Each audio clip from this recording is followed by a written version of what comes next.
It was supposed to be just another awards night in Los Angeles. Flashing lights, red carpet glamour, and celebrity jokes with a touch of politics.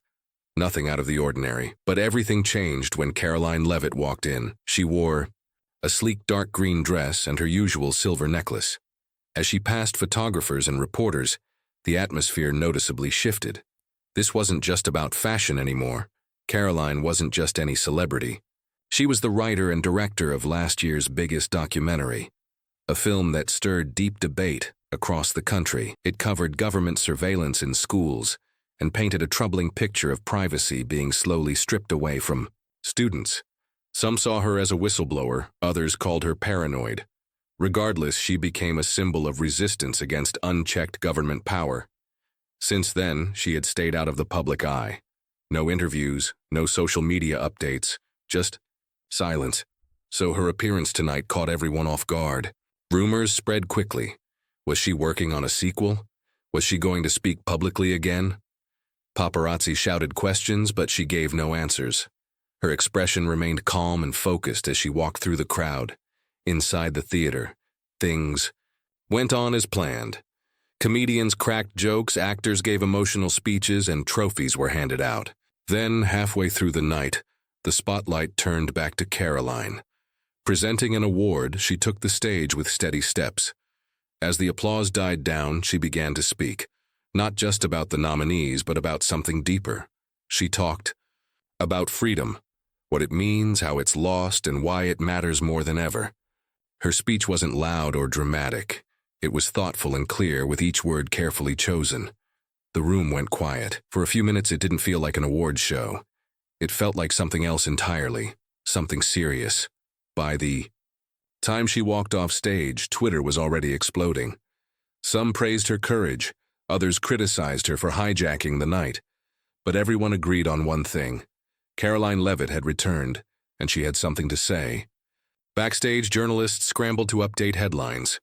Karoline's brief but powerful words had shifted the tone of the entire evening.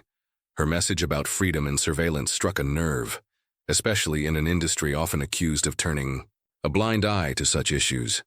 Camera crews lingered near the stage exit, hoping to catch a follow-up statement, but she was already gone.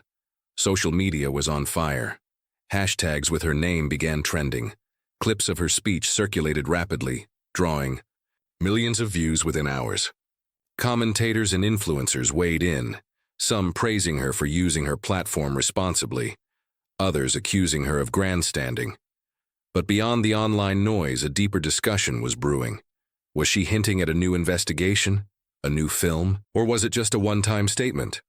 In the days that followed, news outlets tried to contact her, but she remained unreachable. Her production company issued a short message. No comment at this time. That only fueled more speculation. Analysts began dissecting her words, line by line, treating them like clues in a puzzle. Forums filled with theories, and soon, attention shifted to a lesser-known figure connected to her last project, Jacob Reeds. Jacob had worked as a data analyst on her documentary and was credited with helping uncover several sensitive files. After the film's release, he vanished from the public eye, reportedly due to safety concerns. Now his name was back in circulation. Some believed Karoline's speech was a signal, to Jacob or others like him, that it was time to speak out again. Then, an anonymous blog post appeared. Titled "The Network," it described a group of insiders working quietly to gather evidence of digital overreach. The post claimed they were preparing a report that would shake the foundations of several institutions. There were no names, but the writing style reminded many of Karoline's past work. Within hours, the blog was taken down, but screenshots spread quickly. Mainstream media began covering the story, though cautiously. No one could confirm the blog's authenticity. But the public was hungry for answers, and Karoline was at the center once more. Meanwhile, a few quiet observers noticed something odd. A small change in the official website of Karoline's documentary. A new tab labeled Phase 2 had appeared, without explanation or links. It was just 2 words, but to her followers it meant everything. Karoline wasn't done. In fact, it looked like she was just getting started. The words Phase 2 became a digital rallying cry. Across forums, social media, and independent blogs, people started analyzing what it could mean. Was it a new film? A call to action? A warning? Nobody knew for sure, but that didn't stop the theories. Some thought she had discovered a second layer of surveillance more invasive than before. Others believed she was about to name powerful figures behind the systems her first film exposed. Meanwhile, government officials and tech companies remained silent. But privately, conversations were happening. The Department of Education quietly began reviewing its contracts with major software providers. One internal memo, later leaked, revealed concern that more leaks might be coming. The memo didn't name Karoline, but the timing made the connection clear. A few days later, something unexpected happened.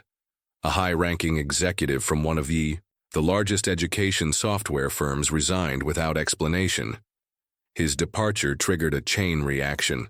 Former employees started speaking out, revealing contracts and internal emails. These messages suggested that the company had, for years, collected student data, far beyond what was publicly disclosed. The information wasn't just for academic performance. It included behavioral patterns, emotional tracking, even social connections. Karoline still hadn't spoken, but her silence only amplified the attention. People started gathering outside her production office, leaving notes of support and protest alike. Her staff remained tight-lipped, though one assistant told a reporter off the record, "She's working. That's all I can say." Then, a second anonymous blog post appeared. This time, it included encrypted links. Once decoded by tech-savvy readers, they led to internal documents from a federal agency. The documents described a project called Echo Grid, designed to monitor student communication platforms in real time. The justification: national security. The reality: a vast net that flagged students for anything deemed unusual, sometimes just keywords or jokes. The leak sent shockwaves. News anchors debated whether this crossed the line from protection into intrusion. Civil rights organizations called for investigations. Parents demanded transparency. And though no one had officially connected the leak to Karoline, the public perception was clear. This was part of her Phase 2. In just a few weeks, the conversation had shifted. It was no longer just about Karoline or her film. It was about systems that had gone unquestioned for too long. And while many still waited for her to break her silence, her influence was already being felt in boardrooms, classrooms, and government halls. The third leak came exactly 1 week later. This time, it wasn't a blog post. A video appeared on a decentralized platform, hosted anonymously. The person in the video wore a mask and used a voice filter, but their message was unmistakable. They claimed to be part of the network hinted at earlier, a collective of whistleblowers, analysts, and former insiders. They thanked Karoline Leavitt directly, crediting her with giving them the courage to act. The video detailed how surveillance tools initially designed for national threats had gradually made their way into everyday systems, especially education. With real-time data scraping, facial recognition, and predictive behavior models, the line between safety and control had blurred. The masked figure showed diagrams, slides, and leaked memos, each piece pointing to how deeply embedded these systems had become. "This is not hypothetical," the voice said. "This is already happening." Public reaction was swift. Parents, teachers, and students took to the streets in cities across the country. Peaceful demonstrations sprang up outside school district offices. Some school boards canceled classes for safety reasons, while others issued statements claiming they had no knowledge of such programs. In Washington, a bipartisan group of lawmakers called for emergency hearings. They promised accountability, but many were skeptical. People wanted action, not just words. Still, amid all the noise, Karoline remained invisible. Some accused her of hiding while chaos unfolded. Others said she was being smart, avoiding the media circus, so the focus stayed on the issues, not on her.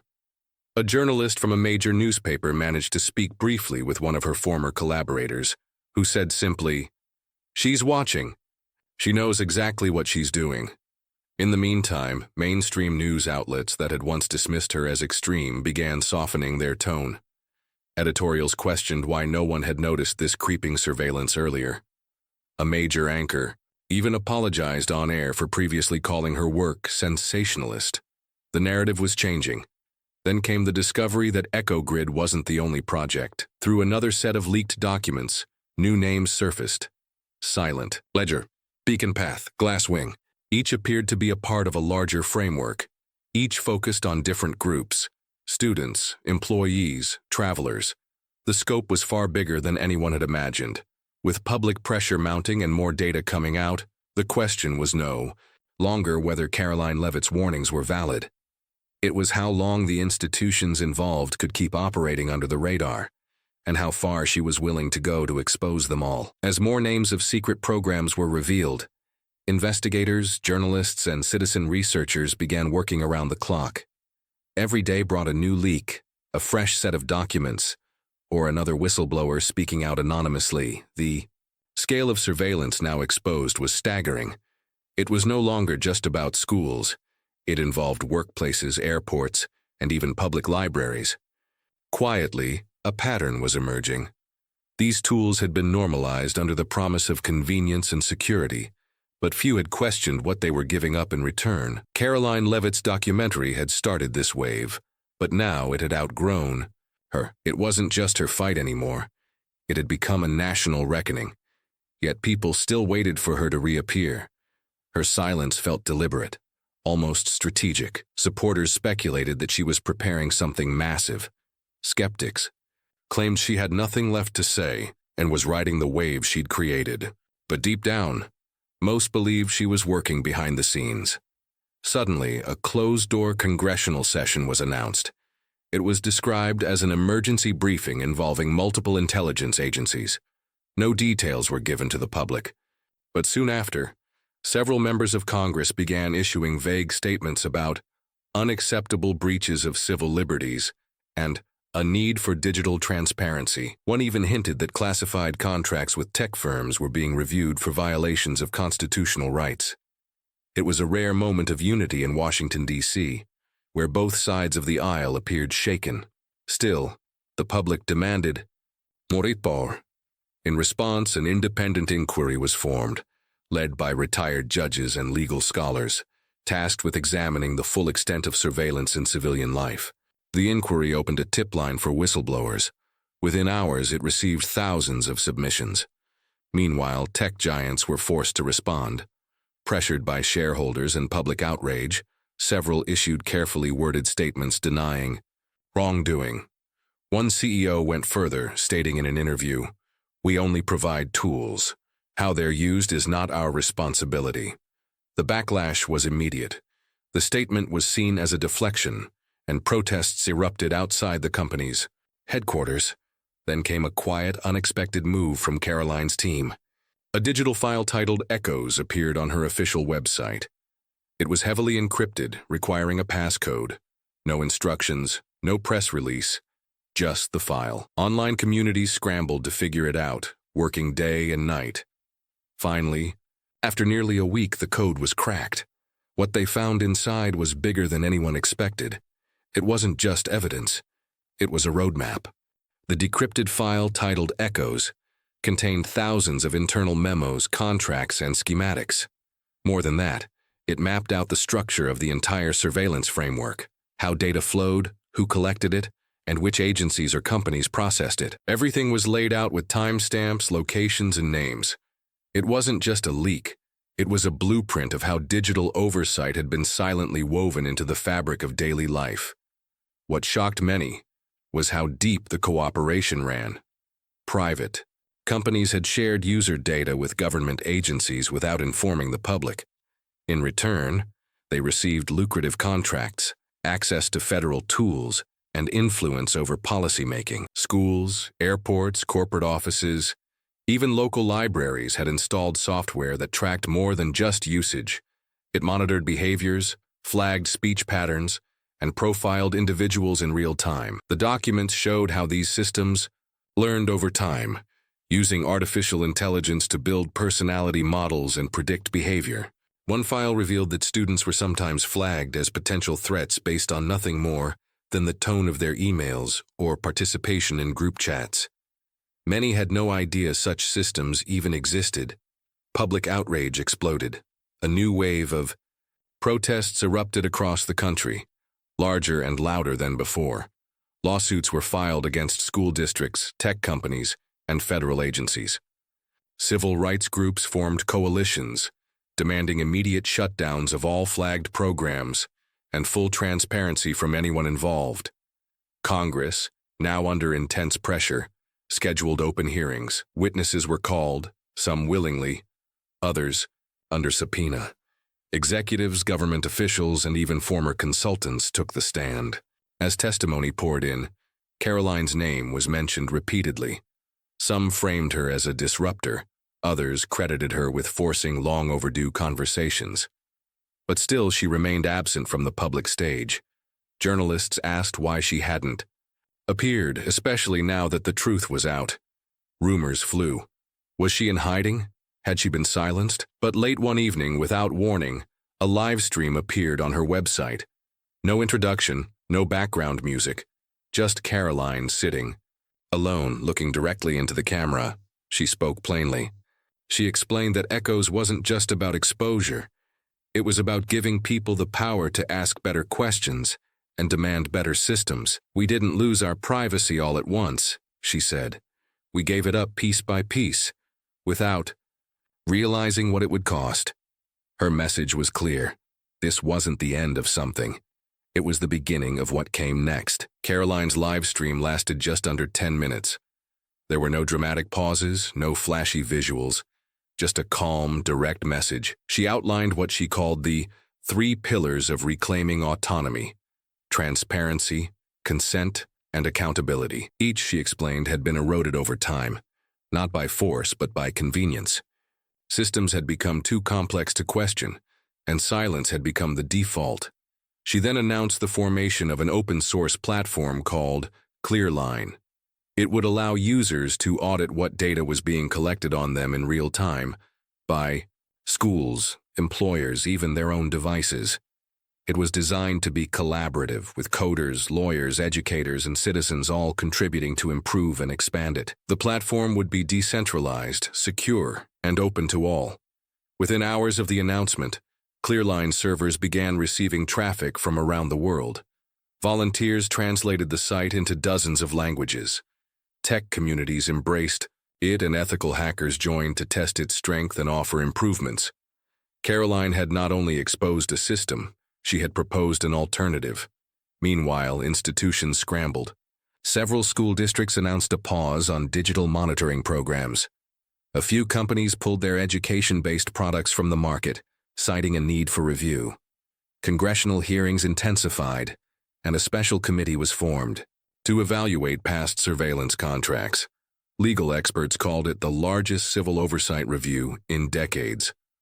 Karoline stayed out of the spotlight after the live stream, but Clearline grew quickly, gaining endorsements from privacy advocates, academics, and even a few cautious government officials. The media began referring to her not just as a filmmaker, but as a reformer.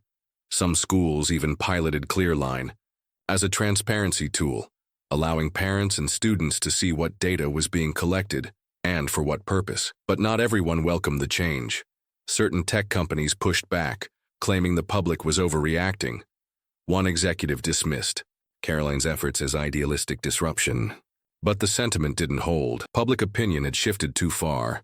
The revelations from Echoes had seeded lasting distrust in opaque systems, and people were no longer willing to hand over their data without answers. It became clear that Karoline's efforts had sparked more than awareness. They had triggered a cultural shift. People were asking questions that had long been buried under user agreements and fine print. And through Clearline, they had a tool to keep asking and keep holding systems accountable. Still, there was one final document in Echoes no one had deciphered yet. It was simply titled EndNote. The document titled EndNote remained a mystery for weeks. Unlike the others, it wasn't encrypted in a traditional sense. It was written in fragmented prose, part poetry, part code, layered with obscure references and symbols. Tech forums lit up with speculation. Some thought it was a personal message from Karoline.